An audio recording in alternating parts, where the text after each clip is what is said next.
රූ යන්න තියෙන දීර්ඝයි රැ සේ ආදි නා ලෙසේ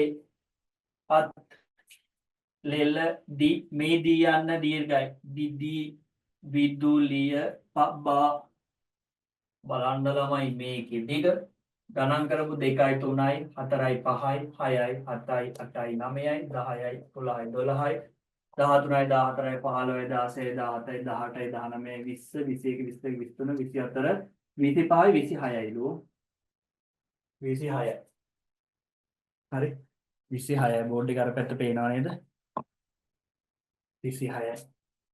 මේ රන් රසේ එක් වන ලෙසේ වෙන නාද නූපා තබ තබා 1 2 3 4 5 6 7 8 9 10 11 12 13 14 15 16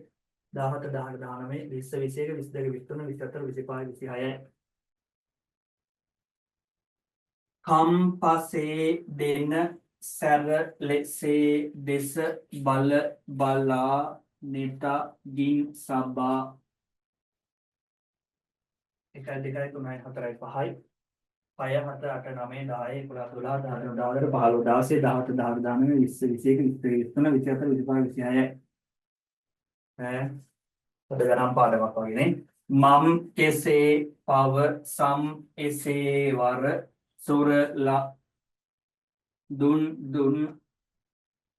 රාග සුබා හරිද 1 2 3 4 5 6 7 8 9 10 11 12 13 14 15 16 17 18 19 20 21 22 23 24 25 26 හරි නේද ඔක්කොම 26 ළමයි කොහොමද හිතන්නකො මේ වගේ කවියක් ලියන එක ලේසිද නේද මේකෙන් කවි තියෙන්නෙම 5යි